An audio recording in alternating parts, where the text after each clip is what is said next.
Welcome, everyone. Seems like we have quite a number of folks on the line, so I'm just going to jump into it.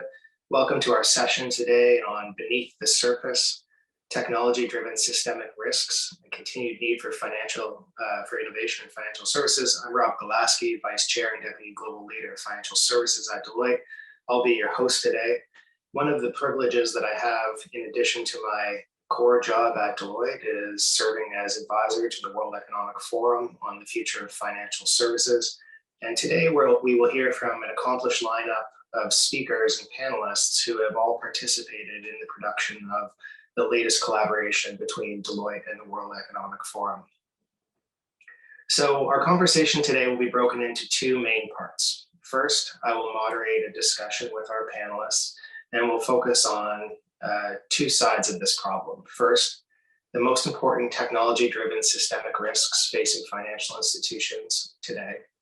And second, some of the more innovative mitigation strategies that are starting to emerge using technology, in fact, to better our risk management regime. After that, we'll go to an open Q&A session. So I would just encourage everybody to load your questions into the chat box as we're going along. And with about 15 minutes left in the session today, Taryn Mason will moderate the Q&A, and then we will bring it to a close. So before I introduce our panelists, let me just talk a little bit about this report. So for those of you who have been following along with us for the last number of years, the collaboration between Deloitte and the World Economic Forum has been going on since 2014. And we've explored a number of really important topics related to the future of financial services. We've talked about fintech, we've talked about disruption, we've talked about the use of emerging technologies. We covered extensively the usages and use cases around artificial intelligence. And the last series that we produced led some groundbreaking activity around the ethical application and governance of AI in financial services. But this year, we wanted to turn our attention to emerging technologies in financial services and this increasingly important topic of new systemic risks that were starting to emerge as a result of having these new technologies becoming more pervasive across our system. However, this is not a doomsday scenario. We are also exploring the various innovative mitigation strategies that these technologies have afforded us. So why is this the right time to be thinking about this problem? Well, first, there have been a number of studies around emerging technologies in financial services. However, very few, if anyone, has actually covered the topic of technology-driven systemic risk. We see the increasing adoption of technology in financial services as being increasingly important for the thriving nature of our industry. But of course, we are also unlocking new and sometimes hidden risks as we go. The second side of this is that we believe that technology-driven systemic risk is becoming an important C-level and board topic. When you have these hidden risks emerging across the system, it's increasingly important for not just technologists and risk officers, but in fact, executive officers to understand the implications for our businesses across institutions, governments, and regulators, and have a keen eye as to how it is that we would go about mitigating these risks. So with that, I'll introduce our exceptional group of panelists who will share their insights with us today. So first, we have David Craig on the screen. David was formerly the chief executive of Refinitiv, and now he's advising the London Stock Exchange Group, who acquired Refinitiv. He's also leading the Task Force on Nature-Related Disclosures, which is an industry-related initiative to look at nature-related risks. David's been a key contributor to a number of our World Economic Forum reports, including this year. And he was an instrumental member of the steering committee. So David, thank you very much for being here. Next, Christian Mittelberg, who is the Chief Global Risk Officer at S&P Global, where he has responsibility for building and managing the global risk management function that includes enterprise risk, technology risk, third-party risk, and operational resiliency. Christian was a key contributor to our effort again this year as well as a member of our working group. Thank you, Christian, for being here. And last but not least, Deloitte's own Julian Leake, who is the managing partner and financial services leader for our North-South Europe practice. But in addition to his managing partner role, he's also an expert and a global leader in the topics of risk and risk mitigation in financial services, with a specific emphasis on operational and technology risk, including cyber and GRC. So Julian, thanks to you for being here as well. So let me turn us to our panel discussion. So if we get right to the problem itself, I think we can all agree that the ecosystem of vendors, partners, services providers that sit around financial institutions are playing an increasingly important role in helping us advance our industry. They're making our operations more efficient, and in some cases, increasing our ability to interact with customers more effectively.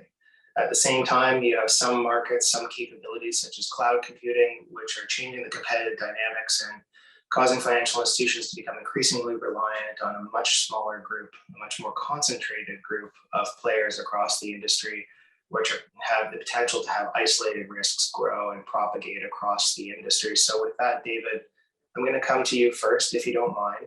I'm just wondering, from your experience, you could talk to us a little bit about which technology-driven systemic risks have grown to be most concerning from your point of view. Well, thank you, Rob, and it's great to be on the panel today. Firstly, congratulations to WEF and Deloitte for a very timely and I think important report. We've all seen over the last 10 years this huge change in adoption of technology, automation, and this, as you said, have created huge benefits, new products, improved customer services, more efficiency. I think we've all benefited from that. It's creating new digital assets and ways of encapsulating value, but it's also brought some major risks in the way that systems and providers are more interconnected than ever before, that our reliance on digital methods does expose the industry to new and different types of risks. I think it's important that we as an industry consider those. But the benefits are clear. I mean, if you wind back and think how we, all worked from home across the industry, it's doubtful that we'd have survived a COVID-19 crisis in the way that we did 10 years ago if we haven't been able to operate with the digital technology that we have. So clearly the benefits are there in the ways that we're working. But it is very important, as the report states, that we really understand the interdependencies between the digital, financial, and physical domains of risk. There are changing relationships and shifting power balances that are accelerated by this technology and the use of data. You mentioned cloud. I mean, one example is the big cloud providers.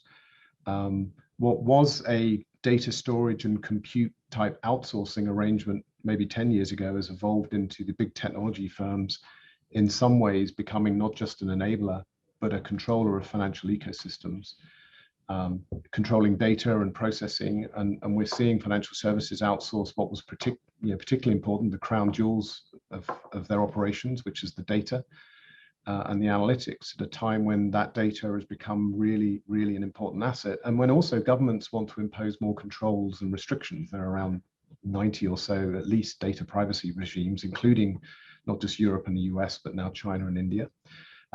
There's obviously a very high concentration of cloud providers, and that should be a concern. And the storage and control of data, we are now dependent on a few large players with less control than we had.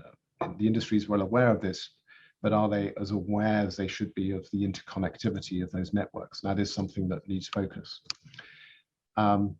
I think also that whilst we have seen the financial industry operate well through COVID, it's also exposed some lack of resilience and has exacerbated the difference between what I call the digital haves and the have-nots, both at a company level and a society level. And this is something that many governments and financial institutions do look at. So in many ways, whilst this has saved us from a deadlier pandemic and created resilience, we also need to look at that accelerated digital divide, which the institutions and regulations and governments need to consider now. On top of that, through the crisis, we've seen increase in digital fraud, bad actors exploiting both COVID, the working remotely and from home, exploiting digitization of services. Recent audits of the COVID loans in the UK, very well publicized in the last couple of days, have highlighted billions of pounds of fraud through illicit and bad actors. Banks are suffering many of these same challenges, so there's risk there as well. And I think that discrepancy too that I mentioned between countries that can harness productivity boosts from technologies and those who can't is unevenly distributed. And this, I think, revolution that we're seeing will exacerbate those inequalities. The last area that I'll touch on is one thing that I spend a lot of time looking at, which is digital assets. As we know, they have a potential to have a systemic impact on the entire system. The reality now of decentralized finance DFI is incredibly powerful, disruptive, could create systemic risk. But the underlying technology is also trying to tackle some pain points inherent to our current system: high transaction fees, delays in processing and cross-border and payments, listings costs, multiple day settlement, low liquidity in some assets. And I think when you look at how we're changing the system, the current system relies on trust in multiple layers, financial intermediaries, formal and relationship contracts, delayed settlement, and suffers from those high fees, high costs, technology issues, low liquidity, as I said. And the blockchain or DLT technologies allow us to not just streamline some of those areas, but also encode value in a different way. And I think this is very significant. And you've seen many examples now of how music content IP assets is being digitized. So that's one area that is an advantage, but both a risk. And I think the very notion of a central counterparty might be replaced in this new architecture. So is the need for a trusted intermediary when transactions settle in real time and there are smart contracts, are those trusted intermediaries different, or does their role change? I think is a really important question. And how does this affect areas that haven't traditionally been involved in digitalization, like shipping, real estate, trade finance? So I think there's many advantages there and things that we should also be concerned about. I think the cloud concentration is incredibly important. The interconnectivity of the systems that we have and the reliance on that ecosystem is incredibly important. These are no longer bilateral relationships between one provider. It's an ecosystem. And then digital assets, as they become more and more used through the financial system, what is the systemic risk that they also present? If values are unknown or systems break down, then we have to consider that as well. So there's a lot of advantages. There's plenty to keep us up at night as well to think about these inherent risks that we've created in the system. Oh, that's incredibly insightful, David. I'm going to ask you to jump in next here, Julian, because with your position, you see this from the perspective of a number of different financial services actors. I wonder if you can just build on what David's been talking about and share your thoughts on how these various participants are beginning to identify and measure these risks differently in this world. Especially now that we're moving not just to third-party risks, but third-party, fourth-party, fifth-party risks across the ecosystem. Yeah, it's a really good point. Just building on what David said. There's been increasing regulatory focus on the supply chain risks within the industry over the last few years. An area that's really been, the purview of the head of procurement or vendor management is now top of the agenda of the CRO, and at the board level is now seen as a strategic risk that the organisation faces. The other interesting thing from a regulatory perspective and an economic perspective is actually also inter-firm relationships are also becoming under increasing scrutiny, particularly, post the global crisis and too big to fail, firms have had to establish service companies with arm's length agreements. So that's also growing, increasing under scrutiny, particularly as those firms also use it to provide sources to non-affiliated firms as well. All the regulators are pretty clear that where firms use third parties to provide services, it is still the firm that is responsible for the provision of that service and ensuring that the services are compliant from a regulatory perspective. Regulatory concerns span across data security, business continuity, operational resilience, and also interestingly, exit plans. What happens when you need to change a third party? Because either of a resilience or an economic event or a takeover event or an independence issue. And again, operational resilience has further fall under the spotlight as a result of the COVID pandemic that we're still going through.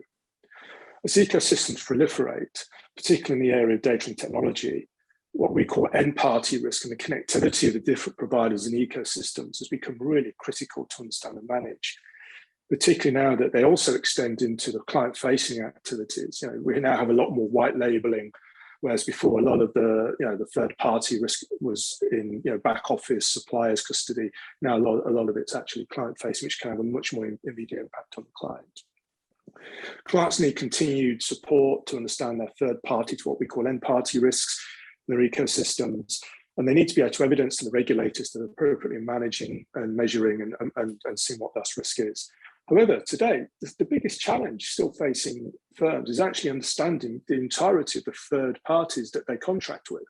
It's remarkable that, because often procurement doesn't necessarily have a complete handle, one on who the contracting parties is before you even get on the fourth, fifth, sixth down the chain, is also a challenge. So there's a lot of work going on with institutions, under regulatory supervision to really understand that.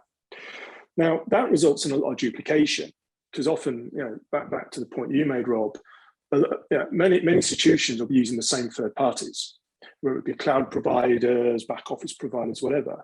So there's a lot of duplication in third party risk management. And what's interesting is industry utility. You'd think this would be perfect for industry utilities to really solve, but actually they've had quite a checkered history in success. Now, there's another aspect to ecosystems, just quickly mention, which is the way that financial services are delivered is changing because of ecosystems. And again, this is going to just expand and compound the third-party risk issue. I mean, I was reading a report recently that 30% of global FSI revenues will be generated by cross-sector ecosystems. So it's just going to become huge. So clients are also needing to determine and understand and unpick this complex and fast evolving landscape to think about who are their partners, what's their strategy. And ecosystems by definition are technology driven. So the clients need to be able to, so the banks need to, or the asset managers need to transform their legacy IT platform so they can connect with their partners and customers using ecosystems. And of course, the bigger the ecosystem, the more potential points of failure there are, and the bigger the cyber attack surface. So regulators will just continue to focus on it, but at the same time, we'll encourage it because it is improving competition and customer choice. So there's benefits from it, but there's also huge amounts of risks that it creates as well. And Christian, from your perspective as the chief risk officer for such a large global organization, I wonder if you can just share your thoughts on where you think the blind spots are, right? So, the world that we're talking about, you heard David, you heard Julian, the world is evolving very, very quickly. But, how has the actual risk function at financial institutions evolved, and where do you see those blind spots? Yeah, thank you, Rob. I think let me follow up on all of the topics. It's the interdependency, right? The vendors, the end party, the third party, and all of it. I think most of us have a relatively good handle on the individual vendor, for example, that we directly work with. We understand the risk to a degree, so isolated risk for the vendor. But in the context of all of the vendors that we have, I think David mentioned the cloud providers, right? We might interact with a particular provider that is using another cloud provider in the background. So all of these dependencies are I think, something that we're starting to understand and we're starting to dig into, but I don't want to say, at least from my perspective, that we have a good handle on that as of yet, right? So you see the SaaS providers, the infrastructure as a service capabilities, all of these industries that have been coming forward in the last couple of years. I think there's definitely something where we need to move from the isolated risk view to a more broader view in terms of like looking at the risk in context of each other. So I think that's one point. The other point I would mention is speed, agility, the technology advancements, the innovation that we have. It's moving so fast. When you think about cyber, geopolitical risks that all fall into these categories, right?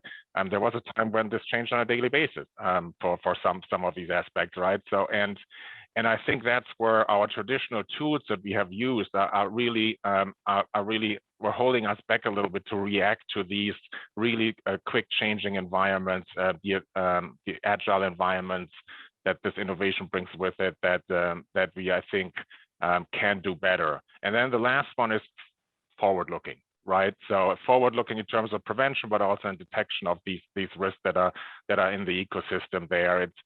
We often rely on backward-looking information, and I know we've been talking about that for 10, 20 years in the risk space, right? So we want to be more forward-looking, and I think there are some advancements, but that combined with the agility, if you think about the cyberspace, if you think about the ESG space and all of that stuff that we need to be forward-looking, and I think that's something where, as an industry, I think we're moving in that direction, but with the advancements that we have in the technology space and the interconnect of everything, I think we need to do a lot more of that. Well, that's actually the perfect segue to the next part of our discussion.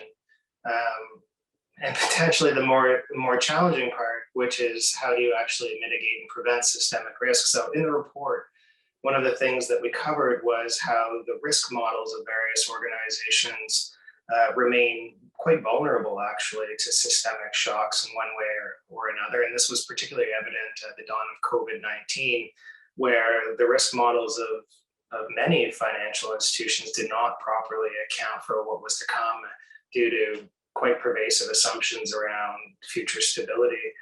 But, one of the things that we realize as we explore this topic is behind these risk models sit people.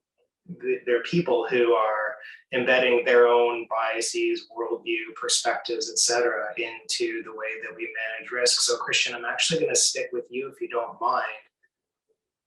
How do you think we need to evolve talent models, training, methodologies in order to grow the next generation of risk management professionals who are more adept at these technology-driven systemic risk issues? Yeah, I think it's a challenge, right? The way that I look at it, there's two components to it. One of them is external, the pipeline that we need to build of bringing external talent into the firm, but also then internally, how we grow our talent internally. Like how do we bring them, educate them, bring them up to speed, have them have their career path from my perspective. I think that we need this in the past, often like you have risk capabilities, you have risk people that understand risk very well. Now you need to marry that and mix it with a technology understanding of these new technologies, right? So they need to be able in the data analytics, machine learning, the AI, all of that stuff that innovation brings along.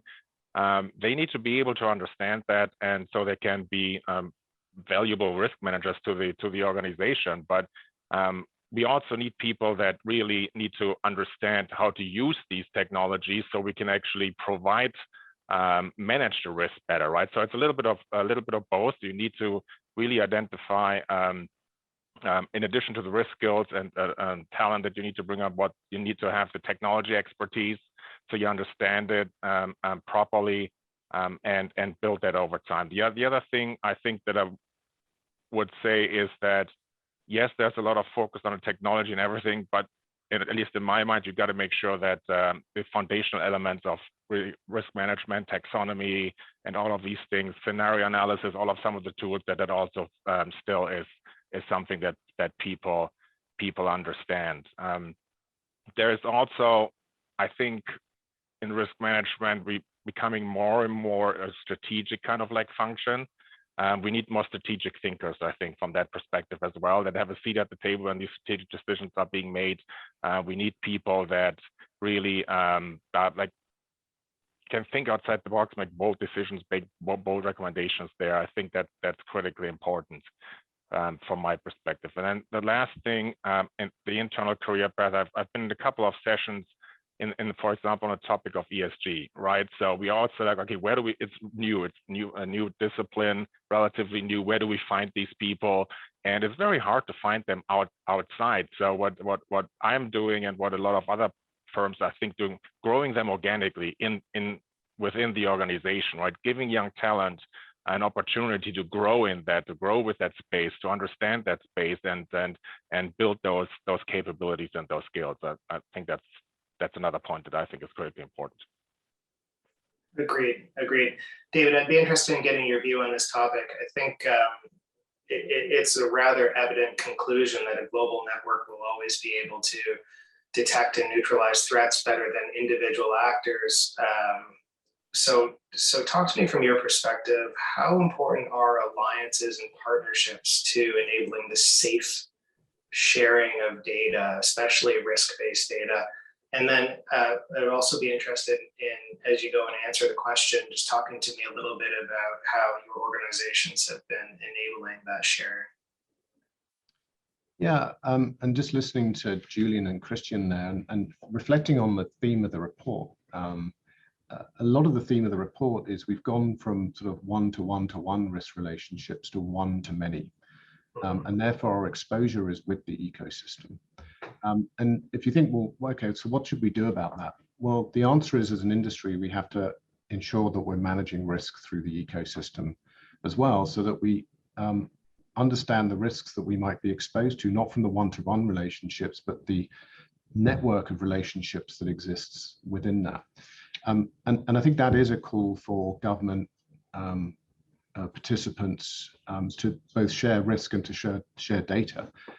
And this isn't necessarily new. If I look at, London Clearing House, which I'm close to, obviously, or the other clearing houses around the world, for decades, they've been mutualizing risk across the network through their member organization. They've been sharing information to ensure counterparty risk and settlement risk and those types are managed. If you wind forward to the modern day equivalent, one of the best examples, I think, of where governments and parties work together is to manage cyber risk and actually share information for the common good.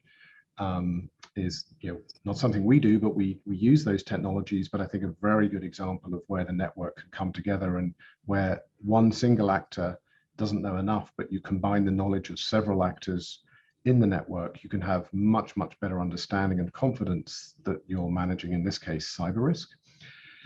We ourselves use this a lot in our risk business, which I started some many years ago. So with WorldCheck, with our due diligence, with our GIACT fraud system, those business models all rely on collecting data from the network.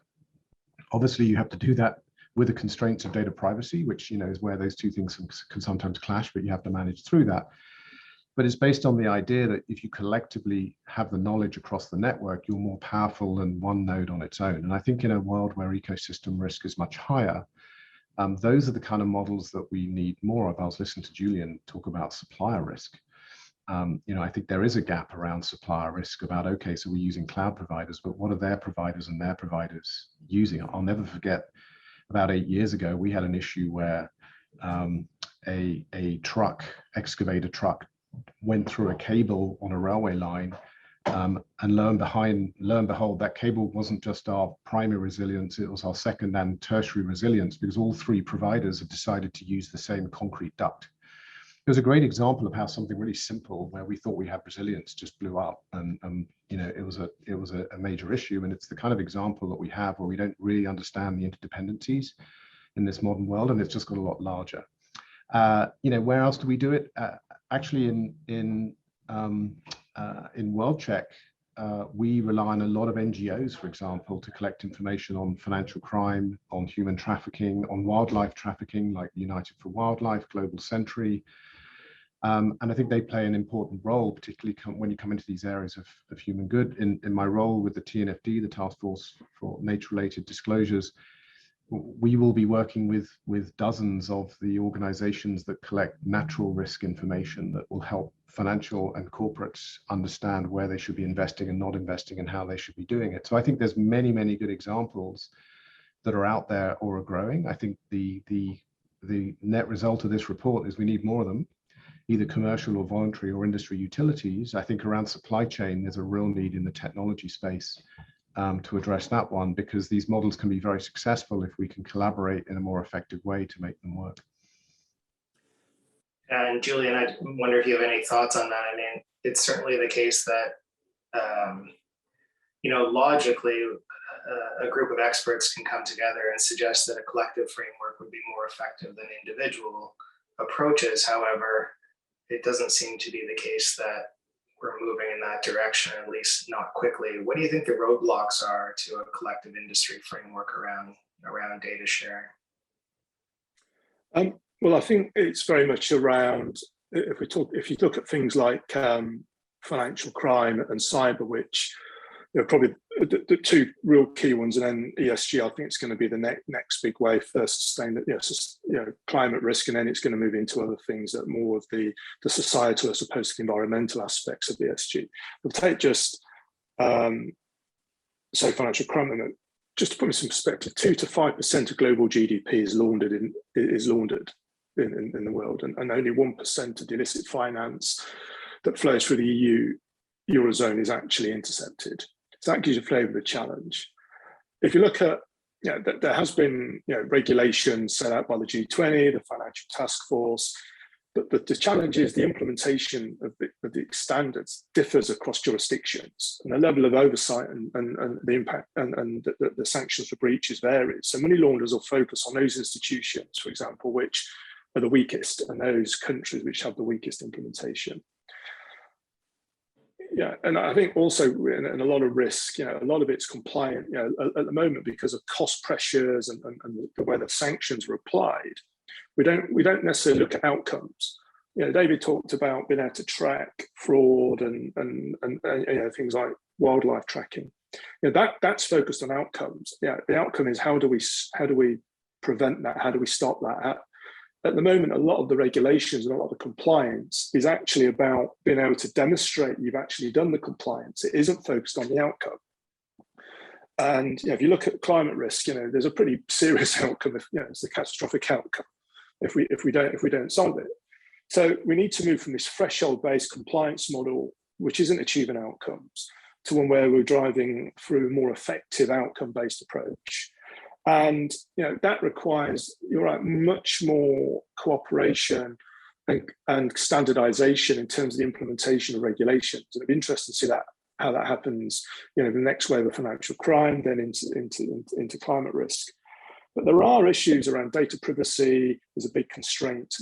Nationalism, protectionism is also a constraint or an impediment. Certain nations want to preserve their sovereignty over data and the ability to take actions, and not necessarily kowtow to global regulations. So that's also an impediment. But I think we are beginning to see a shift towards much more public-private partnerships, much more standardization, because quite frankly, I think the electorate's demanding it. People are voting through who they buy services from, whose products they buy. I think ultimately it's the consumer that will drive it. But technology will be key as well. Investments typically being compliance-based as opposed to intelligent-led. And I think some of the stuff that David mentioned, I think that's where a lot of the future investments will go by institutions to tackle risk, and some of the stuff that Christian mentioned. But again, it's going to come back to ecosystems, both within the industry, but also public-private ecosystems as well, public sector and private sector, I think. And that's the only way we're going to solve it. And then David, maybe then can I come back to you? Given your work at Refinitiv and the TFND, I wonder if you have seen any examples of successful tactics in bridging the gap between the private sector and the public sector around these issues. Well, I think as Julian mentioned, probably the best examples are in cyber, are in fraud, financial crime. We have a task force and a global coalition for fighting financial crime. It includes people like Interpol and some of the police forces of the world, which, when there's a common good, like stopping the amount of money flows that Julian talked about with the societal issues at the end of them, I think the industry is very good at getting together. As Julian pointed out, the challenge is not just the investment that's required, but it's the different rules and regulations across each country, it's data privacy. And these actors are very sophisticated. They're heavy investors in technology, and they ignore global boundaries. So there's a challenge of trying to stop them acting in the way that they actually do. I do think back to the topic of technology risk and the report. When I read it again and I look at the buildup of risk that we're having, I do think there is a need around particularly technology suppliers and having a much better understanding of where that risk is. I do think there will be a cloud outage, as I call it. We've seen outages recently that have surprised people about the dependencies that we have on these providers. We saw a Facebook outage actually have significant impact on many financial institutions that didn't really appreciate how important Facebook was for their banking services. That was a surprise. So the next surprise is probably coming. And I think having much better intelligence across the technology supply network that we have, not one route, not two routes, but actually through the ecosystem, is where we probably do need public-private partnerships to understand that. And I think regulators do play a role. I think it's in their interest, as Julian says, if there is a major problem and the banking system goes down, the regulators will get involved. It's their job to, and getting ahead of that, I think, is important. But I can't really point to that happening at scale yet, whereas it does happen in cyber, it does happen in fraud, it does happen in human trafficking and other areas where I think the industry has responded really well. But I do think this is a challenge, because the procurement office isn't really yet set up to do this. It needs a broader ecosystem approach to do it. Yeah, no, agreed. And then Christian, I want to end with you before we go to Q&A. But the question that has to occur to everyone listening is, do we actually need to measure systemic risk differently? Do we have to measure the systemic importance of players in the ecosystem differently? And one of the observations we made in the report was that the current definition of systemically important institutions is primarily based around size, balance sheet size. Do we need to start thinking differently about systemic importance, including the size of one's network or influence on a network, as an example? I absolutely think so. I think, look, for the financial institutions, the size of the book is important. It continues to be important, but this ecosystem that David and Julian were talking about, that we all were talking about here, and that's in the report, is a critical component that's just going to get more important going forward, right? So the really, when I think about size of network, I think it's a great idea, but I think about different ways of it. We could think network really technically, right? You could have network maps and how everyone is related. So it's a very technical point of view. Then there is we talked about third parties, fourth parties, fifth parties, like the dependencies on the nth party that we have here. I think all of those aspects needs to be part of this network thinking, this ecosystem thinking. I think, David, how you put it, right? So I think which is critically important. That'll be helpful. Then maybe the last point there is around the regulation and the global entities that help us through it. Like a lot of these players are non-financial players. They're not really very regulated right now. So there's a disparity between what banks regulated, what a company like my own, like S&P Global, is regulated, for example, as a data provider, as other non-financial players in this ecosystem are regulated. So I think that is also something that it's not necessarily a measure, but I think we need to come to a more approach that considers also from a regulatory perspective all of these players more equally. Oh, agreed, for sure. Now, Taryn, I might just ask you to highlight some questions and answers from the audience for us, and we've allowed ourselves just less than 10 minutes for that. So over to you for a minute. Perfect. We've got a lot of questions coming in. So I want to start with this first one. We've already covered issues related to digital interconnectedness, ecosystem risk, financial crime, and risk modeling. But David, you teed up at the start of the session another topic that the report covers, which is the digital have and have-nots, and this idea of digital and financial exclusion. So a question to any panelists who'd like to answer, but how should organizations look to address this risk to ensure broader financial stability? Yeah, so I think, we knew this was happening. I think COVID has exacerbated the situation as more and more services move to digital. If I look at how some countries are actually tackling it, one of my other roles is I chair the UK-India Financial Partnership, and we've been looking hard at what India has done on financial inclusion and the Aadhaar number and the rollout of digital identity, literally to all the remote parts of India and the cities of India, and it's been incredibly successful to do it. And I think there are models out there where actually governments in particular can embrace digital inclusion and actually work on the education and the availability of tool sets and other areas. But if you look at still the number of people in modern developed societies without a bank account, and realize that, without a bank account or without a mobile phone, you are excluded from large part of the economic world and society, that's a real challenge in the haves and has not. So whilst we continue to pursue a digital first strategy, how do we not leave people behind?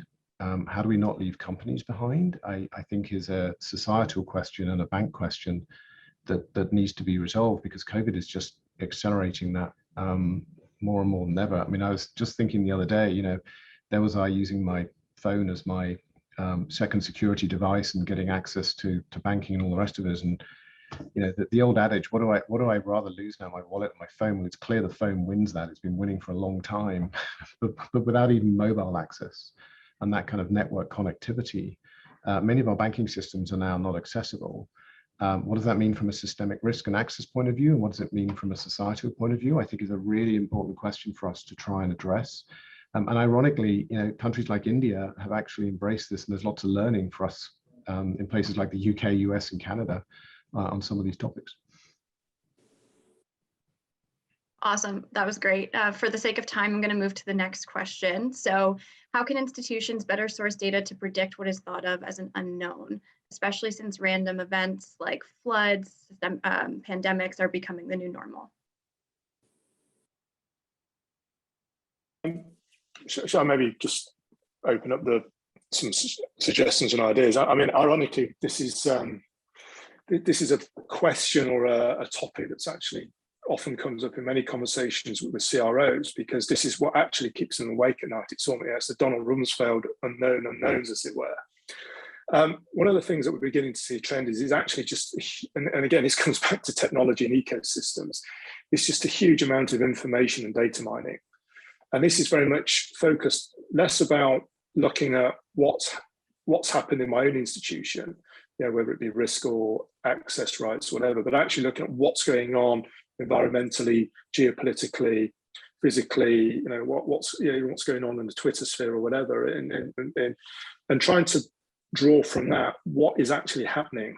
You know, the fact that, you know, someone's getting ill in a particular country, is that an indication, you know, a number of people, is that an indication of another pandemic, things like that. So I think it's just trying to mine huge amounts of data, including geological data and weather data. Yeah, and coming back to David's comments, you know, a lot of this is going to be really important for ESG and climate change as well. If we want to start to measure performance, you know, impacts environment and social behaviours, which we are beginning to start firms trying to measure, you're going to see a lot of unstructured data, a lot more diverse data than a typical firm has typically collected in the past, which again is back to ecosystems, tech and data.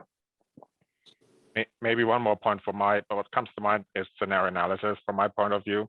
We're doing quite a bit, but now, Julian, what you added to it is kind of like the amount of data and looking at the ecosystem, right? That's where modern technology can also help quite a bit, right? You have with artificial intelligence and some of the other natural language processing, all of these tools, you can cover a lot more ground in terms of looking at the data and the ecosystem. You can do much more of these scenarios, and there's much more iterations of it, and get a clearer picture, hopefully, what it is. So even though scenario analysis for me has been a tool for a long time, I think it becomes more and more important that we integrate these new technologies to actually get a better understanding, and maybe even then have a more forward-looking and view of the risk where we want to go. I think there's not too much allowed to Julian and Christian. I'd make one comment, which is a lot of our risk models are based on historical simulation. I think we need to do more what if. No one had a historical simulation of COVID and that every single office in every single location of the world would be working from home. Our BCP models were all based on losing a site. So none of us model it. And I think we need to get more into this ecosystem view of what if, and actually question the things that we don't expect to happen, not the things that historically we've seen happen, because what we're realizing now is the unexpected is happening. And we need to model what if scenarios on the things that we didn't think could possibly happen, because the climate change, the prevalence of these diseases and other pandemics is proving that history isn't a good guide to the future now. Well, I think with that, we will bring the session to a close. David, Christian, Julian, thank you very much for sharing your perspectives with us. I'm sure we could have taken a lot more time given the number of questions that have come in. For those of you who have listened today, whether you're an institution, a regulator, a policymaker, thank you for your participation today. If you'd like to learn more, the report is out there, but also the executive summary is out there, which provides a much lighter read. Again, my thanks to everyone who participated today. And with that, we can bring this session to a close. close. Thank you. Thank you very much. Bye-bye.